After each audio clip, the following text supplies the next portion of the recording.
The second question deals with the issue the vast majority of local residents consider to be the most important, jobs and the economy. You will have a maximum of 2.5 minutes to answer. What have you done in the past to help improve the local economy, and what are your specific plans to bring jobs to Cherokee County over the next 4 years? Well, before I retired, I brought Western Forge here, and I played a role in getting Snap-on into Cherokee County. Sorry about that. Sorry about that, Helen. I played a role in bringing Snap-on here. I brought Western Forge here. Made a trip last year to Menominee, Michigan with Bill Forsyth to talk to an industry. I went to St. Louis July 1st. I heard my old company that I retired from, Emerson Electric, was looking to bring some jobs back from China. What kind of businesses, I'm not sure what they are, but I wanted to talk to somebody that would, all the players have changed since I retired. I was a vice president, a divisional vice president, not a corporate one. And I didn't know all the players, but I got somebody that's going to let me know if they do make a movement come January 1. Was there another part? What are your specific plans to bring jobs to the county over the next 4 years? I think I answered some of that. So. Mr. Badger, the question then goes to you. Prior to this, one of my roles working in local government was the Director of Economic Development. I worked closely with the EDC for a number of years.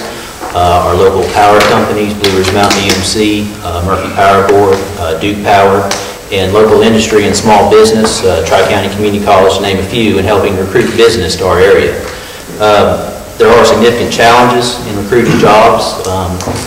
As our whole country faces a downturn in the number of jobs, we're like many communities where we have many wonderful resources that we're all selling the same thing. Currently, in my role with the company I work with, we employ around 135 people here in Western North Carolina, from Haywood County back to Cherokee County, in the healthcare industry.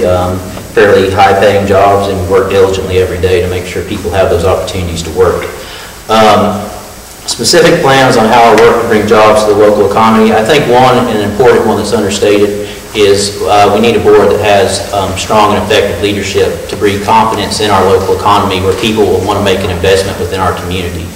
I think that's understated. It's something that doesn't really cost anything financially, but I think it does have importance. People have to have confidence that 4 years from now, 8 years from now, there are plans in place that there will be opportunities to continue to work.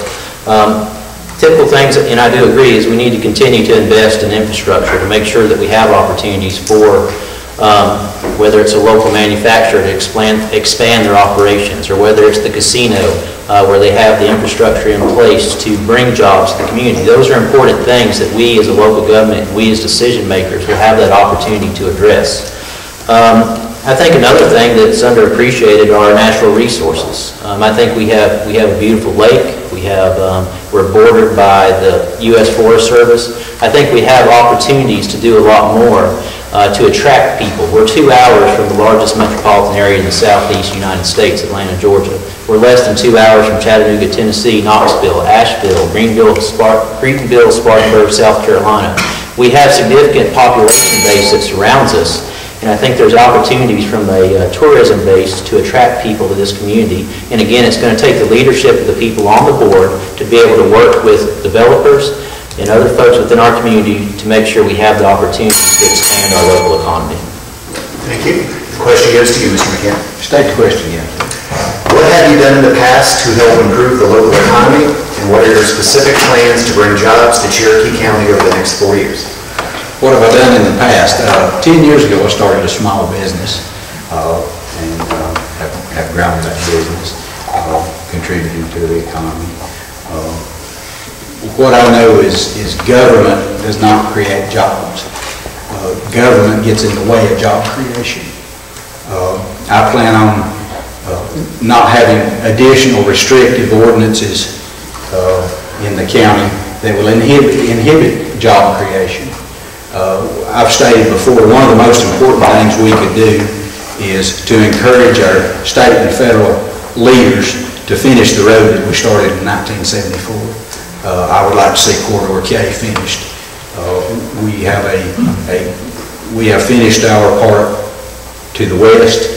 I would continue to encourage those leaders to step up to the plate and connect US 64 with Interstate 75. I've spoke with Polk County leaders, commissioners, and they are very much on board with it. They want it as bad as we do. They want to be connected to 75. Those corridors, could they be opened up, would probably be the single one thing we could do to improve the job creation in this county. Thank you. Thank you. Mr. Stiles, question goes to you. Well, as far as what I've done for jobs, through the years I've had 4 businesses and I've had employees. At this point in time I'm retired, and of course I have none. But I understand the value in jobs and also a good place for employment. And years ago when OMC came, I was instrumental in working with the property owner to be able to acquire the property so we'd have that plant located here in Cherokee County, which has been a great asset to us. But as to what I would do going forward, the EDC board is working diligently trying to follow up on leads. Since May of 2011, they've followed up on 36 inquiries, of which these were possible industries that would work here that had some viability for it. And most recently, they have met with the state to try to pursue seeing that we get more leads that are more fairly distributed out here, so we get our share of the leads of industries that would probably apply to our area. I think that I noticed that furniture industries are now coming back on shore from overseas because of the shipping costs, the quality of the work that they're getting. We have a plant here that has been a furniture plant. I think would work very well. I think we need to possibly begin to target some particular industries and maybe instead of just using the shotgun approach. However, under the circumstances and the economic conditions that we have in the country, we're going to have to work harder and smarter to try to get something, and we're in a very difficult time. As hard as we work, we still may not get anything. We need to look for possibly small ones. I also feel like that any small business that might want to open in Cherokee County, 5, 10, 20, 30 employees, we need to help them through the process of whatever it needs for permitting, etc., and try to get them on board online as soon as possible. As we all know, the casino is possibly coming in a short period of time, and that's going to introduce a lot of jobs. Along with that, though, it will create demand for other businesses and service sectors for some, and so we need to begin planning and working how we're going to handle the water, sewer, the logistics for all that for the county so we can handle our growth in a planned method. Thank you. For our next question, we'll start with Mr. Badger. The third question also is in 2 parts and deals with property evaluations, the county's millage rate, and spending. You will have a maximum of 2.5 minutes to answer. Using myself as an example, when my personal home and land were revalued last year, the values dropped by a total of about $75,000. But when the millage rate was raised from 38 to 52 cents, I actually ended up paying higher property taxes now than I did when the values were calculated at the height of the local real estate boom. The first part of the question is, was Cherokee County's latest property revaluations handled properly? The second part is, was the millage increase to a so-called revenue neutral rate appropriate, and why? The first part of your question, were they handled properly? Please use the microphone so they can hear. Sorry. The first part of the question, were the revaluations handled properly?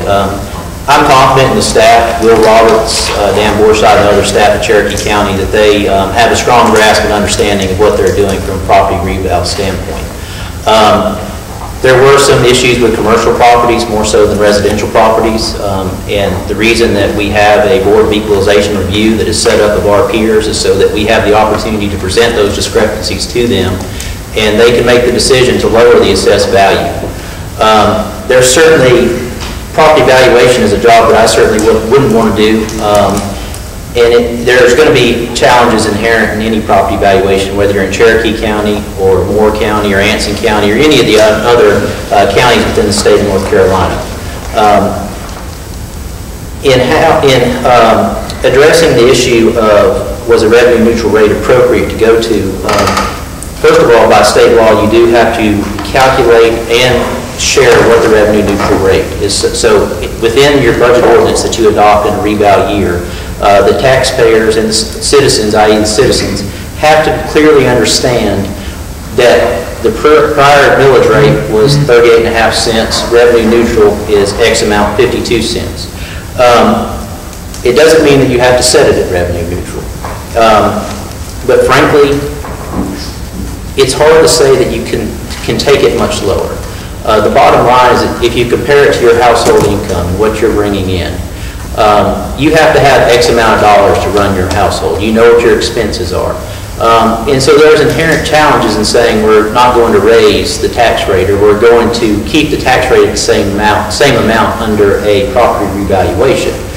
So basically a revenue neutral is saying on average across the board, when you take the total lump sum of dollars, we're going to bring in the same dollar amount as in the past year. We're not bringing in any more income. We're not getting a raise per se, so we really can't take on any new spending. And I think that's appropriate in a lot of ways. The thing to remember is that the property revaluation is going to happen at the earliest a 4-year cycle. So you've got to plan for that 4 years in that future and what those expenses, increased expenses or changes in expenses might be over those 4 years. And so that's where setting the rate at revenue neutral or even a little bit higher makes a lot of sense from a budgetary standpoint. Thank you. Mr. McKinnon, the question goes to you. Do I think that the reevaluations was handled in a correct manner? I think by state law that it requires a minimum of every 8 years. We have to do that. No, I don't think that the evaluations was fair. Almost all business property took a tax increase, a major tax increase. I don't know how or who could calculate those figures to think that business property right now is valued at more than it was 4 years ago. That's ridiculous. I don't know how they came up with that. I mean, I know how they tell me they came up with it, but I just don't know how that you can say business property has increased in value. The foreclosures of business property and personal property have drove values down. Why did we do a revenue neutral rate? We got to remember a revenue neutral rate just means an overall rate. We took a decrease in residential values. Those values came down, commercial property went up. To get that revenue neutral rate to maintain the same amount of revenue coming in the county, that's what it took, was 52 cents on the dollar. Do I like that? No, I don't. Wouldn't it have been cool if we wasn't in such debt and we could have kept that rate at 38 cents on the 100 and most of us took a decrease on our property taxes. Although business still would have took an increase because their valuations went up. So no, I don't think that the business property was evaluated correctly. And I don't own business property, by the way. I don't small business that I have. I don't have a commercial piece of property. But it was an unfair evaluation, in my opinion, for business.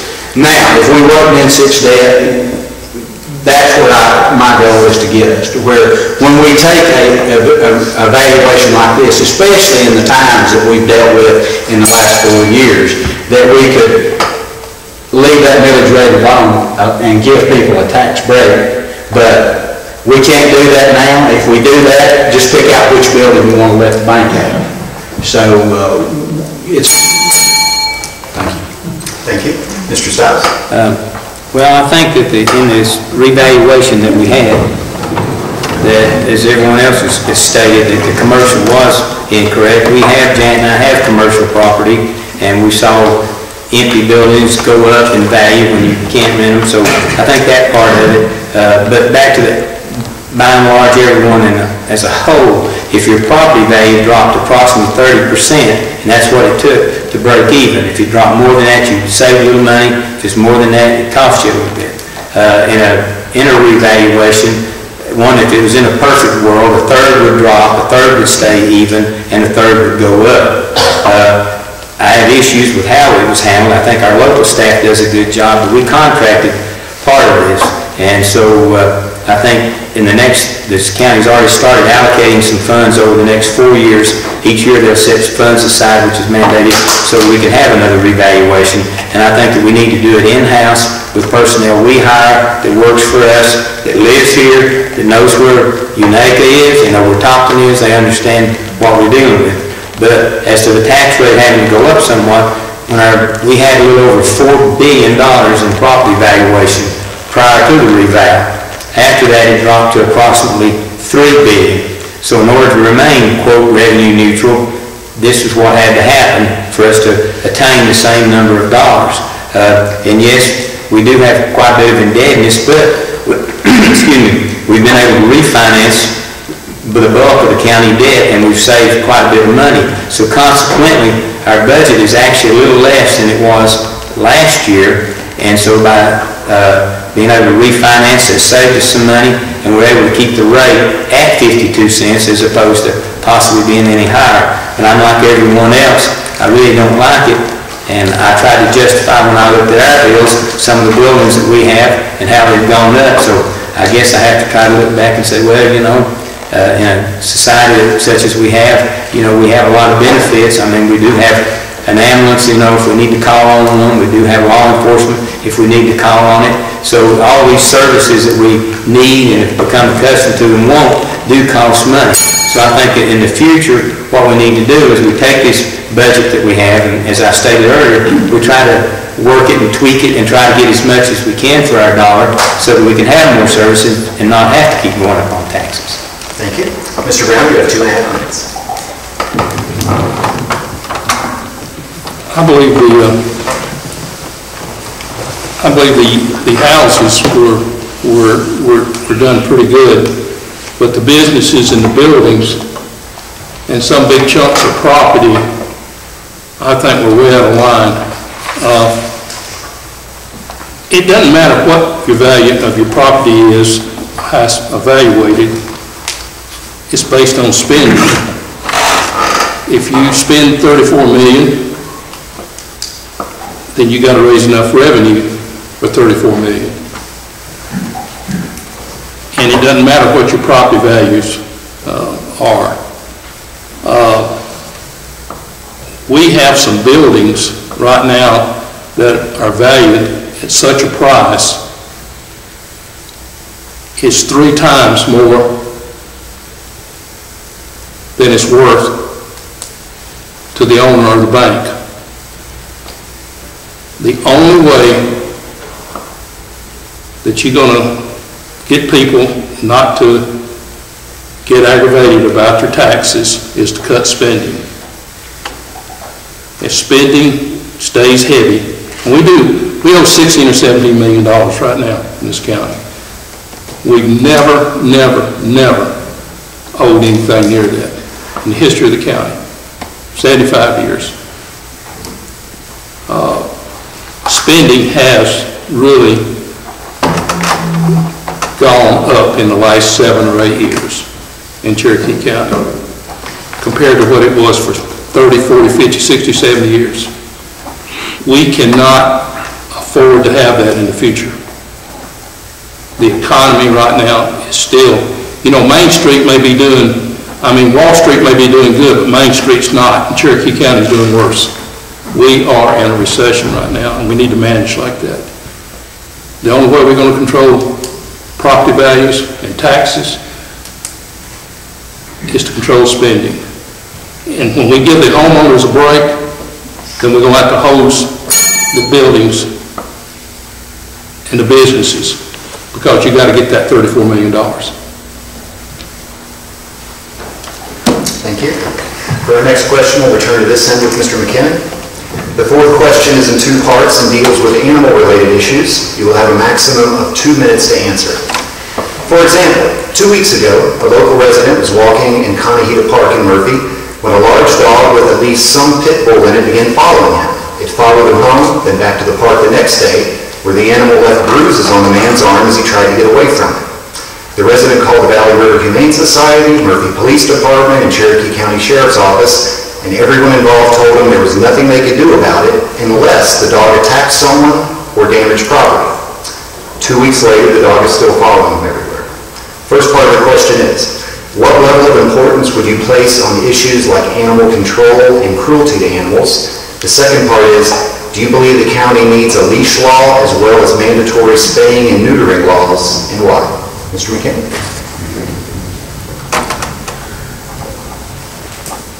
Concealed weapons permit. I'm a firm believer that everyone's responsible for their own safety. We can't have a deputy or a humane society person follow you around to make sure a dog doesn't attack you. And it sounds like in this case, if this man was bruised, he was attacked. I'm not sure why nothing could be done about it.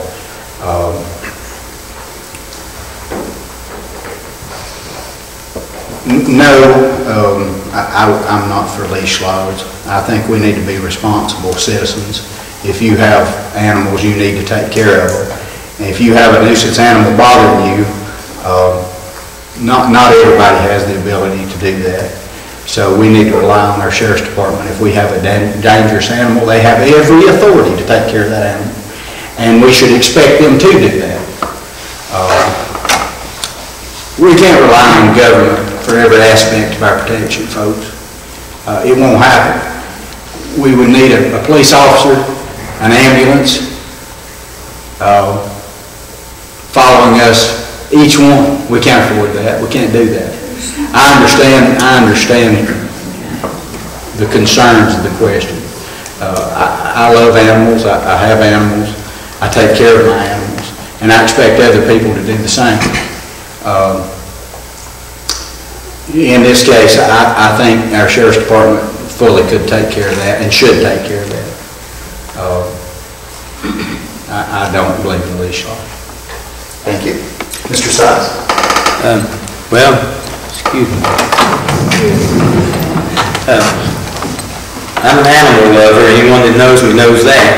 And I do feel like we have a responsibility to help the little defenseless fellows. And I think that our county needs to work with the Humane Society on a level of service that will help take care of the situation of the stray dogs, etc., and the overpopulation. I think we do. I know there's been some discussion. They try to work it out, but I do feel like we need an animal control officer, and I would support that.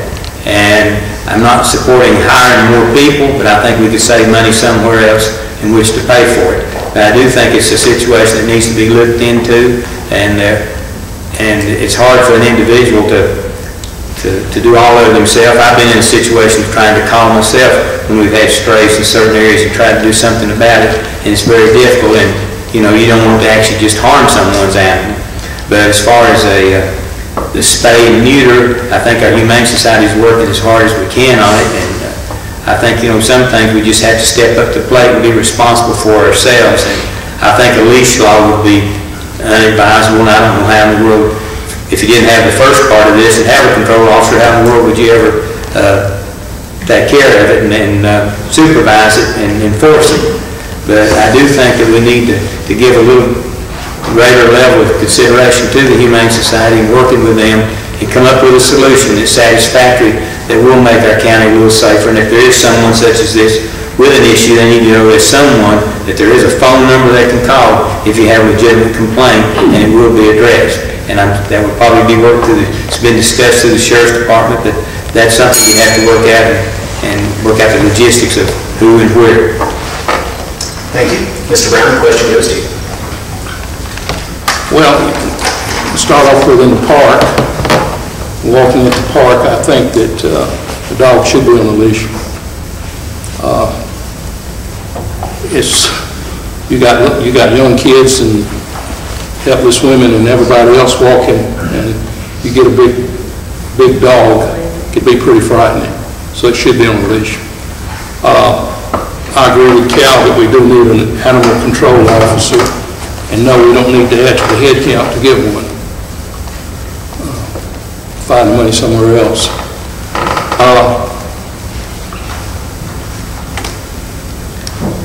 I checked Cherokee County against a bunch of other counties 3 years ago, and we were not putting as much money in animal control as some other areas, some other counties our size.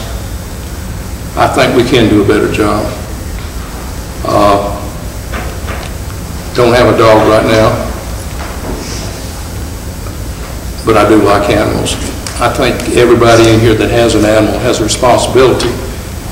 But if I take care of my animal or Cal takes care of his cats, it don't mean that somebody out here is going to take care of their animals. And that's why you need an animal control officer. Thank you. Mr. Badger? I agree really with what most of these guys have said on a lot of the issues. Animal control is a big issue, and I think in a lot of ways it is easy to say let's rely on law enforcement. Because frankly, 3 years ago I've sat around the table with Joe Wood and Keith Lovin and a few other people and said, how can we rely on law enforcement to deal with the animal control issue? And it's bigger than just having one person. Animals are around 24 hours a day. You have one officer that's dedicated to it with the appropriate training and tools. Maybe they're going to work an 8 or 12-hour shift. That still leaves potentially 12 or 16 hours that are uncovered. So financially, it's going to depend on what level of commitment that the citizens of Cherokee County want to put into animal control. And that's really what we're going to have to listen to, are the public, and see what really needs to be protected in that area and what the level of the issue is. I do agree that leash laws, I don't think, would be pertinent throughout the entire county. If you live in, I live in Marble, pretty rural area also. If you live in Unaka or Beaver Dam, out in Hot House, having a leash law is probably not going to be too practical. If you live in the town of Murphy, town of Andrews, in a more highly populated area, maybe it makes more sense. But again, that's probably an issue that would be addressed first by the municipality. If you're in the park, I do agree you probably take common sense. I run a lot, my dogs run with me, and they're always on a leash when we run through the park. And so I can understand the issue there. You do have to take responsibility, I think, is the bottom line. If you own a pet, it shouldn't be the individual's responsibility.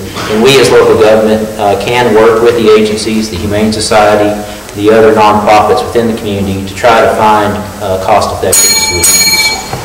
Thank you. For our next question, we will start with Mr. Stiles. The fifth question deals with environmental issues. You will have a maximum of 2 minutes to answer. Cherokee County is well known for its natural beauty and bountiful resources, yet thousands of pounds of trash are removed from Hiwassee Lake during the big sweep every year, and our roadsides and waterways aren't nearly as clean and clear as they once were. How would you work to balance personal property rights and the need for economic development and positive growth against the imperative to protect our environment?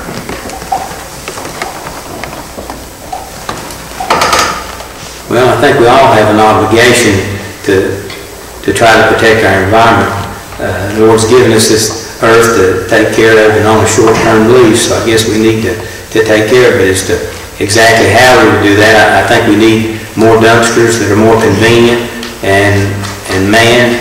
We have a situation down at Hanging Dog, which is a terrible thing. We've got right next to the lake, they're throwing trash out there, and men comes along and blows over, and you go by in your boat, and there it is. So I think part of it we can help with ourselves. Part of it's an educational process. We probably need to work through the school system, try to make people more aware. We need to also promote and work on our recycling program. And I think also at times we need to try to figure out something that some of the people on the big items especially, don't want to pay to bring those into the landfill. So consequently, we've had stuff dumped on property we have, we end up with a sofa and a refrigerator or whatever. So we need to try to make it as convenient and as cost-effective for people to bring these things in to our local dump. And so I think by working through the process of education, also the county taking a little more responsibility and trying to make more convenient hours and location for our dumpsters, I think would help. And there again, it's up to the individual to try to be responsible themselves. Thank you. Mr. Brown? Well, I believe we need to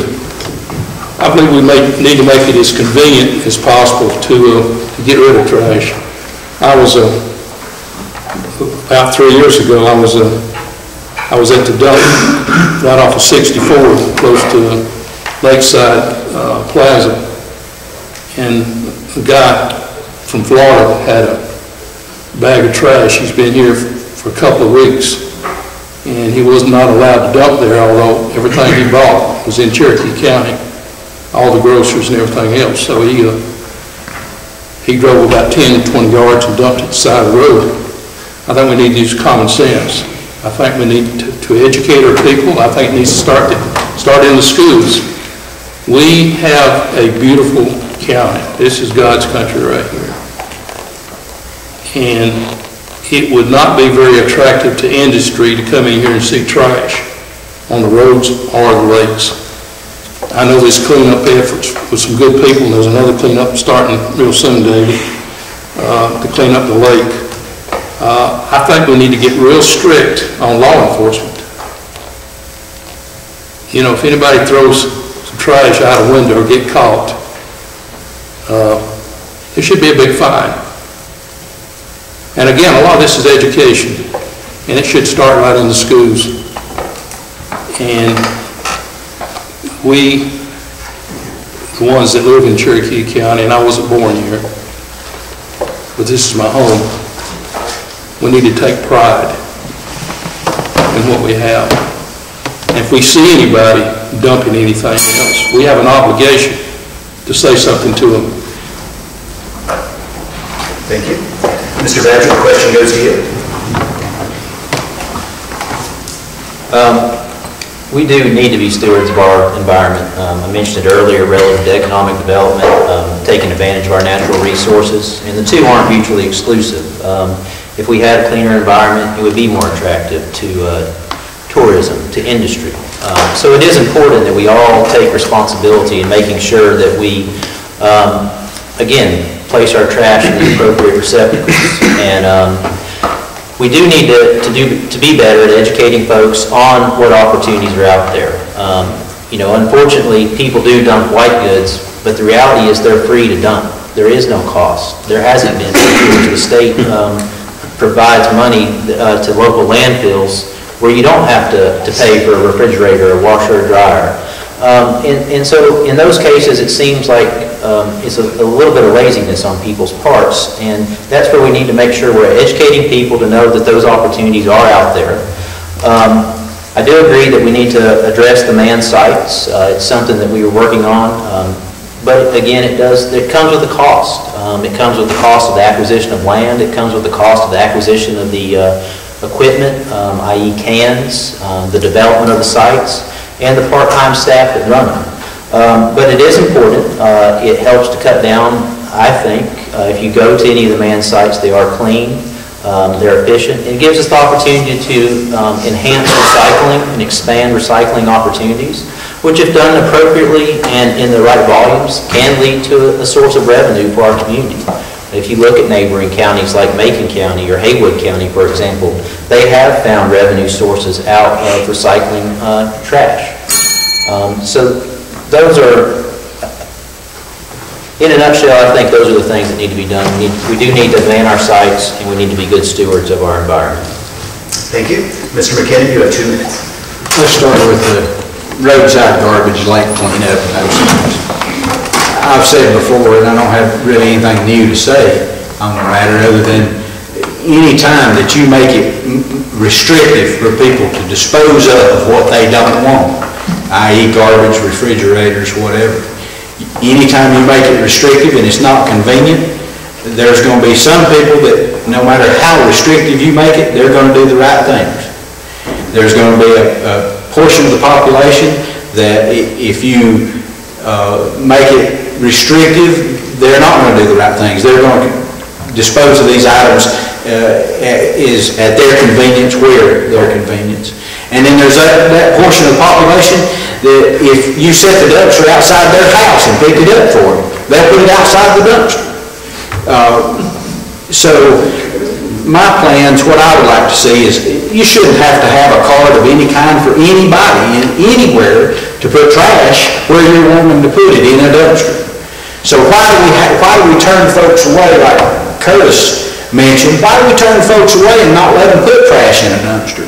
They're trying to do the right thing, but they're not going to haul that trash on 60, 80 more miles or wherever they're headed. So they're going to put it somewhere.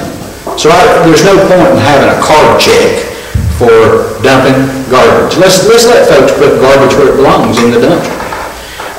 One cost-effective means in this day and technology is cameras. Go to the landfill, and I challenge you, try to put something in the landfill dumpsters up there and see if you can get a call from one of them. Because there's a set of cameras there watching you. It's amazing what cameras will do.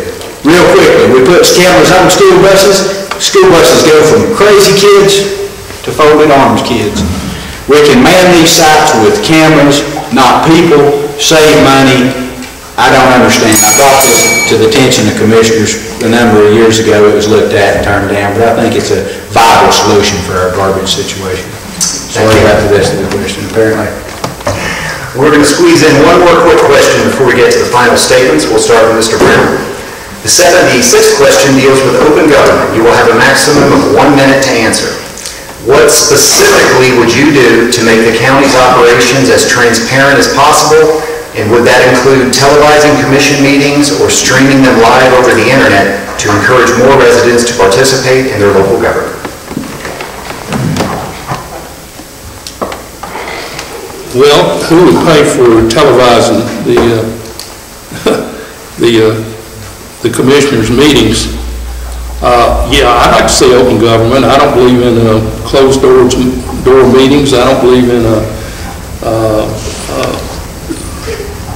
having unauthorized meetings without the public knowing about it. I believe that we can. I believe that we can encourage people to come to our meetings and see what's going on, and I think we can make them accessible, but I really don't see anything wrong right now with the way the guys are doing it. They're publicized, everybody knows when we're going to have a meeting, and people come to the meeting. And if we can afford to televise them, I don't know what TV station would carry them. We don't seem to have a local one around here. Thank you. Mr. Bassett? Open government is very important. I do think the most important thing is that we're vigilant in following the sunshine laws that exist within our state, making sure that we create and ensure the opportunities are there for people to attend meetings.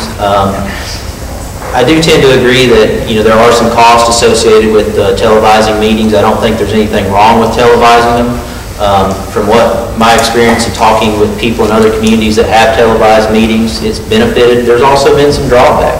It's created grandstanding among a lot of the board members. They're wanting to get their face and time on television. So we want to make sure, I think it's important that we make sure that we're running effective meetings. And that's all going to go back to the leadership of the people that we have elected and we have in office. But open government is important. I think it's imperative to the functioning of government, and it's something that we certainly need to strive for, and also encourage people not to be apathetic towards their participation in local government. Thank you. Mr. McKinney, you have 1 minute. I've been attending meetings before I started running for commissioner, and the way we're doing things now, I think, can be improved. Robert's Rules of Order calls for a first, a second, and discussion. And currently, if you want to comment on an item or something that's going to be voted on by that commission after a first and a second, you have to wait till the end of the meeting. Now, it does me or anybody else little good to comment on a subject that has already been voted on. I would like to see a first, a second, the commission be able to have time to speak between themselves, and then open comments from the public if anybody would like. Now, time constraints always come into play, but we are, should I be elected, and these guys, we sign up to be public servants. If that meeting needs to run all night, that meeting needs to run all night, until each and every person has a chance to voice their opinion. Thank you. Mr. Stiles. I think open government is very important. I've been a proponent of having our meetings televised, and I think that our local cable company, we could work something out with them. I think we could manage to do it even if we have to have one of our employees spend a few hours on it, whatever, to do that. But I think that the cost associated with doing it, the benefit would be much greater. We have a lot of senior citizens in our community that can't get out to these meetings, even though we have a ADA compliant building now, you still got to walk a distance to even get in here. So I think that we really need to do that, and as Tim is doing tonight, these things can be broadcast over the local radio stations, but I do think we're better informed citizens. I also think that the fact that once 2 of us are elected and have 5 commissioners is going to really help with open government. Now we have 3, and 2 of them technically are not supposed to have a discussion. So I think the fact that with 5, 2 could have a little discussion between meetings, and that's probably not a bad thing. But also after meetings, I don't think we have enough discussion of the different topics that are being handled such that everyone is really surprised with the seriousness of the issue that they're voting on.